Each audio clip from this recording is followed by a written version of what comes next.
सबसे बड़ा चुनौती स्टेट के अंदर जो परीक्षा का आया है, परीक्षा जिस रूप से सरकार ने एग्ज़ाम कराएं और फिर पदों को बेचने का जो आरोप लगा है सरकार के ऊपर, ये सब जुडिस ज़रूर है, लेकिन एक बड़ा प्रश्न सरकार के आचरण पर खड़ा कर दिया है। तो इस आचरण का पटाक्षेप होना है। और जैसे मैंने पहले भी मैंने कहा था जिस समय सरकार ने इस परीक्षा को रद्द किया, मैंने कहा था कि ये सरकार का ये निर्णय न्यायालय में नहीं ठहरेगा। आप इस पर तुरंत से आपको कोई जवाब आएगा। आपने देखा उच्च न्यायालय ने उस पर जो संज्ञान लिया और उसको खारिज निर्णय किया, सरकार के निर्णय को खारिज किया। दूसरा, सर्वोच्च न्यायालय का जो डायरेक्शन आया है, चूँकि सर्वोच्च न्यायालय का डायरेक्शन हमारा डिमांड किया था कि इसकी सीबीआई जांच होनी चाहिए, क्योंकि जिस लेवल का जांच है वो एक आपराधिक प्रक्रिया से गुजरा हुआ है। एक आपराधिक पैसा लेना, पैसा लेके फ्री बेचना, तो वो एक अपराध है। तो अपराध को नियंत्रण करने के लिए उस नियंत्रण करने वाले और उसको जांच करने के जो एजेंसियां हैं वही उसका जांच करेंगी, बात सामने आई है। इसीलिए हम लोग सीबीआई जांच बोल रहे थे। आज देखो सीबीआई जांच पर राज्यों को नोटिस हुआ है।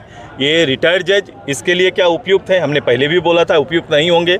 और राज्य की सीआईडी जिसके 2 बयान आए हैं, पूर्व के बयान हुए हैं कि कोई घोटाला नहीं हुआ है, किसी तरह का कोई संदेह ना जाहिर करने वाला, वही एजेंसी अभी सरकार के सामने पच रख रही है कि बहुत सारा ऐसे घोटाले हुए हैं, कई लोगों के नाम सामने आ रहे हैं। ये चीज़ें अभी चल रही है, अभी बहुत काम है। अभी छोटे छोटे अधिकारियों को पकड़ा गया है। इसके पीछे जो मेन सरगना है वो उसका नाम आना चाहिए, और ये सरगना का नाम तब आएगा जब स्वतंत्र जांच सीबीआई के माध्यम से होगा। एक सवाल था, क्या विपक्ष को अपने ही एजेंसी पर विश्वास नहीं, इसलिए सीबीआई जांच मांग की जा रही है? नहीं, एजेंसी पर विश्वास नहीं है, रिकॉर्ड है। आप ट्रैक रिकॉर्ड पर बात करेंगे। जैसे परीक्षा केंद्र जो यहाँ पर बने या परीक्षा लेने के लिए जो एजेंसी हायर की गई थी, उस पर सवाल था कि इन्हें पूर्व में जहाँ काम किया है उनके काम संतोषजनक नहीं रहे, आरोपित रहे, उनको अपने यहाँ पर एजेंसी बनाया था। सवाल वहाँ था। उसी तरह से जो सीआईडी का रिकॉर्ड है, ट्रैक रिकॉर्ड है, वो कोई समाधान आज तक करके नहीं दिया है। आप देखो ना, मैं केवल आरोप नहीं लगा रहा हूँ, 2 बयान उन्हीं के।